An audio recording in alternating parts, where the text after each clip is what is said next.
What's up everyone, Yeller here, and today I'm going to be showing you what I believe is the best build in Godfall.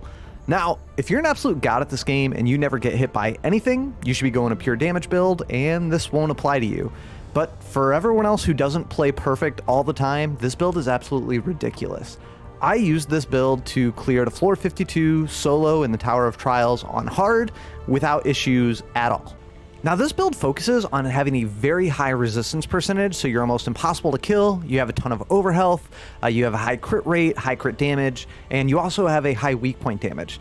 So in the video, you'll see me do a 1 million damage crit, you'll see that I can clear the tower floors on time and get keys, and before we get into all it and I break everything down, please hit that like button if you enjoy the video or you learned something. It really helps me out, and if you'd like to see more Godfall content, consider subscribing. Alright, let's get into it. Okay, so the first thing that I want to show you guys today is how tanky this build can be. You'll see in this clip, with this build, if anything other than a boss hits you, it really doesn't hurt, and even boss damage is very manageable.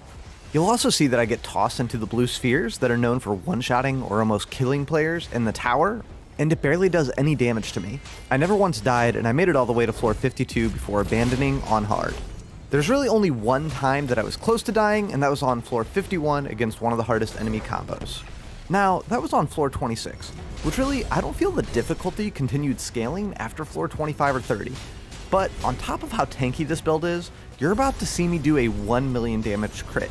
I'm going to slow it down so you can see the number pop up, but this build has an insane amount of damage where getting keys and clearing waves on time isn't an issue at all, besides a couple enemy combos that are just crazy tanky.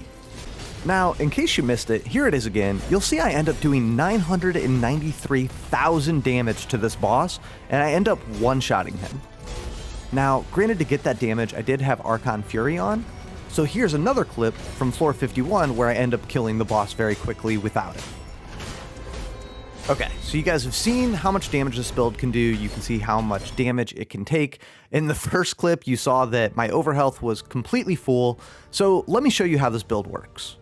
So the first thing you'll notice is that I have 3200 might and almost 3200 vitality. This build isn't maxed. When I get my augments maxed, both of those numbers will be about 3300. On top of that, for this build to work, you do need to be Aegis Horn. The reason for that is not only because of his augments, it's also because he automatically takes 5% less damage, and then when Archon Fury is popped, he takes an additional 30% less damage. On top of that, he does call for 3 Spirit Warriors to help you, and that really helps with getting the enemies off of you so you can focus on killing them. Because of how his Archon Fury works, I truly believe Aegis Horn is the best Valor Plate for climbing solo. He's also great in teams, but solo, I just don't see any other Valor Plate that comes close. Alright, so let me show you guys the gear that he's using. You do want to use a longsword, and that's because of the invulnerability frames that you get whenever you use his weapon technique. I'm currently using Sword of Courage. The primary isn't great. The reason that I'm using this weapon is because of the critical hit chance, weak point damage, and critical hit damage. If you can get a Drexel's Legacy, as shown here on the screen, I would highly recommend going with this weapon if it has crit chance on it. Now, the offhand weapon doesn't matter, so let's go ahead and move on to the amulet. You'll see I'm currently using Heartsong Amulet, which gives me 270 might, and also helps my Soul Shatter build up during Rampage. Now, this is actually a blue amulet that I've upgraded all the way to Legendary, and I chose it because it had critical hit damage. Other options to upgrade this amulet would be critical hit chance and weak point damage. From there, we move on to the Lion's Talisman, which is a piece I feel is absolutely mandatory for this build. This allows your weapon technique to pretty much be up at all times. Now, this is an epic charm that is upgradable to Legendary. If it drops, just equip it and hope the secondaries are good.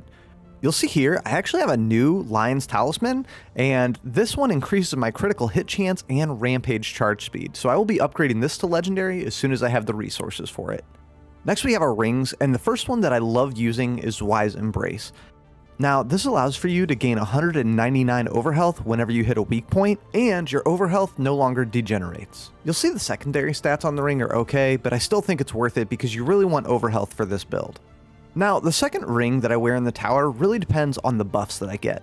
However, Ring of the First Sword is a great second ring, and it's really good if you don't have Zweih's Embrace. Now, this is a blue ring that you can upgrade to Legendary, and the reason that I upgraded this is because I got really lucky with having physical resistance as the primary secondary stat. On top of that, I got physical damage when I upgraded it, air resistance, and then on the final upgrade, I added 5% to all resistances. Another great option if you find yourself needing more damage is the Dreamer's Band. This gives you additional weapon technique charge speed whenever you parry an enemy. This is also a blue that can be upgraded, so just make sure it has good secondary stats. And finally, a ring I keep on hand just in case one of the boons in the tower is Chance to Inflict Chill is Dustlord's Signet. This exposes the enemy's weak point whenever you inflict chill. Again, I only use this if I end up getting a boon where I can inflict chill. The next two pieces I won't spend a ton of time on, as they're generally considered to be the best at what they do. The Lifestone that you want is Archon's Tear, which every time you heal gives you a 40% critical hit chance and extra critical hit damage. And then for the banner, Messa's Banderdole, which also gives you an additional crit hit chance and critical hit damage. This banner is absolutely insane, and when you drop it, you're pretty much critting all the time. The secondaries really don't matter for this item, just find something that adds to the build. Alright, so now that we've got the gear out of the way, let's go ahead and talk about augments. Augments are just as important as gear, if not more important. Now, the first thing you may notice is that I'm only wearing 8, and that's because I feel all 8 of these are absolutely necessary.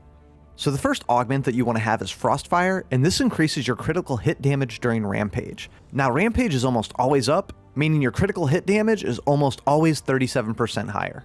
You'll also see that when you max out an augment, you get to choose an additional stat. So for every Might augment, I'm adding Vitality, and for every Vitality augment, I'm adding Might.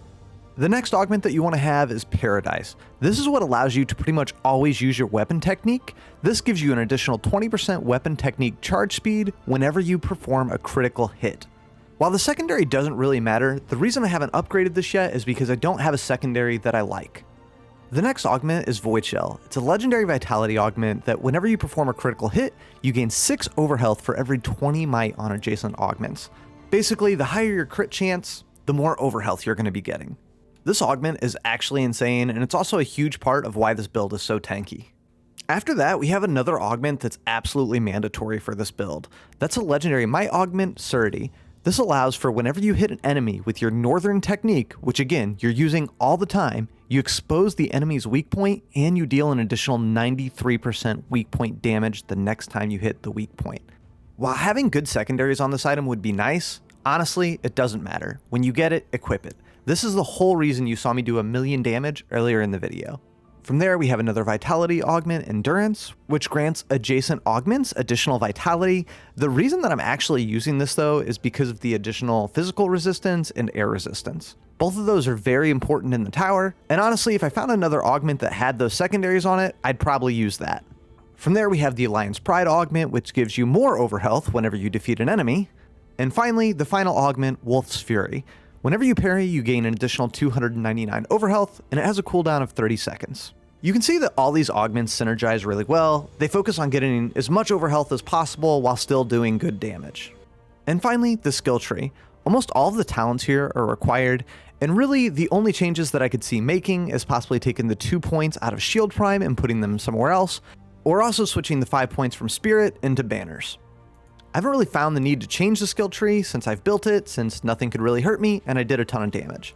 If you do have any questions on why I took certain talents, please feel free to ask me in the comments, but this was definitely the best build for my playstyle. So that's going to be it for today's video. I tried to be as thorough as possible, but if you have any questions, please let me know in the comments.